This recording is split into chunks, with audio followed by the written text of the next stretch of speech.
আসসালামু আলাইকুম রহমতুল্লাহ। প্রিয় ভিউয়ার্স, আশা করি সবাই অনেক ভালো আছেন। আজকে কিছু গুরুত্বপূর্ণ তথ্য আপনাদেরকে দেব।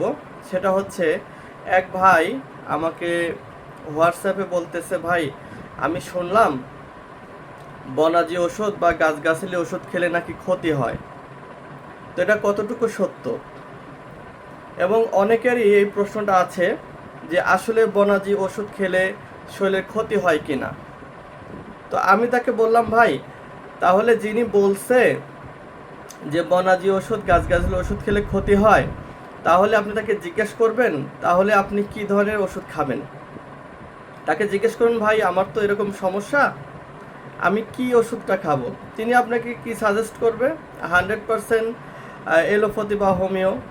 ঠিক আছে, বলবে হয়তো আপনি একজন যৌন বিশেষজ্ঞ ডাক্তারের কাছে যান। এখন আমার প্রশ্ন হলো, তিনি যে আপনাকে যৌন বিশেষজ্ঞ ডাক্তারের কাছে যেতে বলল, তিনি কি চিকিৎসা দেবে? ওই চিকিৎসায় কোনো ক্ষতি আছে কিনা, এটা প্রশ্ন আসে না? তো এলোপ্যাথি বা হোমিও যে চিকিৎসা, এটা তো সম্পূর্ণ কেমিক্যাল যুক্ত চিকিৎসা। অনেক ভাই অনেক বন্ধু আছে আমাকে ফোন দিয়ে বলে, ভাই আপনারা তো ভেষজ চিকিৎসা করেন, এটার ভিতরে কোনো কেমিক্যাল আছে কিনা বা এটা খেলে কোনো ক্ষতি হবে কিনা। তাদের উত্তর হচ্ছে, আমাদের চিকিৎসা আপনি বাদ দেন। ধরেন ভেষজ আপনি নেবেনই না চিকিৎসা, আপনি যাবেন কোথায়? 100% এলোপ্যাথি বা হোমিওতে যাবেন। এখন এলোপ্যাথি হোমিওতে যে যাবেন, যে ডাক্তারের কাছে, তার কাছে কি ভিজিট দিয়ে যাবেন না? ভিজিট দিয়ে যাওয়ার পরে সে আপনাকে প্রেসক্রাইব করে দিবে। আপনার সমস্যা শোনার পরে তিনি কি ওষুধ বানায় দিবে? তিনিও আপনাকে ওষুধ লিখে দিবে। ওই ওষুধগুলো আপনাকে ডিসপেন্সারি থেকে ফার্মেসি থেকে কিনতে হবে, তাই না? তো এখন যিনি ওষুধটা লিখে দিল, উনি তো ওষুধ আপনাকে বানাই দেয়নি। যেগুলি লিখে দিল এগুলি অবশ্যই কোনো না কোনো ফার্মাসিউটিক্যাল কোম্পানির ল্যাবরেটরিতে তৈরি করেছে কেমিস্ট দ্বারা। এগুলি কি কেমিক্যাল ছাড়া তৈরি হয়েছে? আপনি কি ওই ডাক্তারের কাছে একবারও প্রশ্ন করেছেন যে, ভাই আপনি যে আমাকে ওষুধগুলো লিখলেন, বা স্যার আপনি যে ওষুধগুলো লিখে দিলেন, এগুলি খেলে কোনো ক্ষতি হবে কি না, এগুলির মধ্যে কেমিক্যাল আছে কি না? এই প্রশ্ন আপনি করবেন না, কারণ আপনি জেনে বুঝেই গেছেন যে এলোপ্যাথি বা হোমিওতে কেমিক্যাল আছে, তারপর আপনার সুস্থ হতে হবে। ঠিক আছে, ওখানে প্রশ্ন করার স্কোপ নাই। এবং কোন ওষুধ কি উপাদান দ্বারা তৈরি করছে ডাক্তারও জানে না, উনি লিখে দিয়েছে। কারণ ওনাকে অনেক এসআর বা অনেক রিপ্রেজেন্টেটিভ যারা আছে তারা গিয়ে বলছে, স্যার এই ওষুধ এই কাজ করে, একটু লিখবেন। এটা লিখলেও কিন্তু তাদের ফায়দা আছে, সেগুলো আমি না বলি। তো এই যে লিখে দিল, আপনি কিনে খাইলেন, যদি আপনার ক্ষতি হয় আপনি সে ডাক্তারে কিছু করতে পারবেন?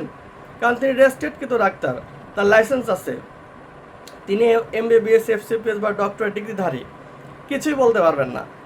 আর যত প্রশ্ন, যত মানে নেগেটিভ কোশ্চেন আমাদের করে, ভাইরে 200 বছর আগে এলোপ্যাথি বা হোমিও চিকিৎসা ছিলই না। আজকে থেকে 200 বছর আগের মানুষ কি বেশি বাঁচতো না এখনকার মানুষ বেশি বাঁচে? আমারে বলেন তো ভাই। এখনকার মানুষ কম বাঁচে, 60 বছর, 70 বছর বা 80 বছর। একটা সময় আমি শুনেছি 150-200 বছর মানুষ বাঁচত। কারণ কি? তারা কি এলোপ্যাথি হোমিও চিকিৎসা নিত? তারা ন্যাচারাল চিকিৎসা নিত। তাদের সর্দি লাগলে তারা তুলসী পাতা খেত।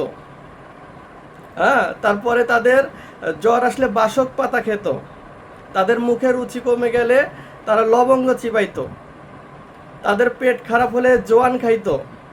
তারা সবাই ন্যাচারাল চিকিৎসা নিত, প্রাকৃতিক চিকিৎসা নিত।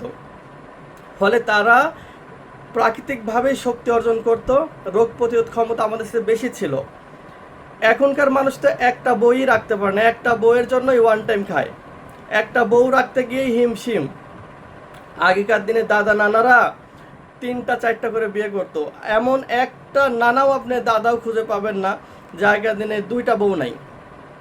2টা 3টা 4টা, আর বাচ্চা হয়তো 8টা 10টা 15টা 20টা। কারণ কি? কারণ তারা ন্যাচারাল খাইতো, প্রাকৃতিক জিনিস খাইতো। এখন প্রশ্নের উত্তরটা হলো এই যে এলোপ্যাথি হোমিওতে 100% কেমিক্যাল আছে, ওটাতে সাইড এফেক্ট হবেই এবং ওইগুলি ক্ষতিকর কিছু। কিন্তু ন্যাচারাল যেগুলি, প্রাকৃতিক যেগুলি আমরা আপনাকে দেব, সেগুলির মধ্যে বিন্দু পরিমাণও কেমিক্যাল নাই। কোশ্চেন কালেও কোনো ক্ষতি হবে না, যাররা পরিমাণও ক্ষতি হবে না। হ্যাঁ, বনাজি ওষুধ যদি কোনো কবিরাজ আপনাকে ভুলও দেয়, উপকার না হলেও ক্ষতি হবে না। যেমন উনি আপনাকে কী দেবে, আমলকি, হর্তকি, বহেরা, শিমুল, তেঁতুল, শতমূল, তালমূল, বীর্যমূল, দাউদমূল, আকরকরা, এগুলোই তো দিবে। কিন্তু দিলে পরিমাণ যদি কম বেশি হয়, রোগ হয়তো ভালো হবে না সরি, কিন্তু আপনার ক্ষতি হবে না। তো আমি বলবো যারা আমাদের এই ভেষজকে প্রশ্নবিদ্ধ করেন যে ভাই ভেষজ ওষুধ বা বনাজি ওষুধ খেলে কোনো ক্ষতি হবে কি না, তাদের প্রশ্ন উত্তর হলো এই, ভাই ভেষজ ওষুধ কোনোদিনও স্বাস্থ্যের কোনো ক্ষতি করে না। আপনি নির্দ্বিধায় নিঃসংকোচে আপনি ভেষজ ওষুধ সেবন করবেন। আপনার প্রত্যেকটা রোগের জন্য ভেষজের চিকিৎসা আছে। আমাশয়, গ্যাস্ট্রিক, অ্যালার্জি, বাত ব্যথা, অশ্বগ্যাস, পাইলস, ফিস্টুলা, বন্ধ্যাত্ব, যৌন রোগ, যত সমস্যা আছে সকল সমস্যার জন্য ভেষজ চিকিৎসা আছে। আপনি আমাদের সাথে কথা বলেন, আপনি আমাদের সাথে কনভারসেশনে আসেন, 2টা মিনিট সময় নেন, আপনার সমস্যা খুলে বলেন, আপনার সমস্যা শুনে আমরা ওষুধ তৈরি করে দেবো, 100% আপনি উপকার পাবেনই। আল্লাহর রহমতে ভেষজ ওষুধ নিয়ে জীবনেও কেউ ক্ষতিগ্রস্ত হয়নি, আর ভবিষ্যতে কিন্তু হবেও না। আমি তো বরাবরই বলি যে ভেষজ ওষুধের মতো নিরাপদ চিকিৎসা পৃথিবীতে আর দ্বিতীয়টি নেই।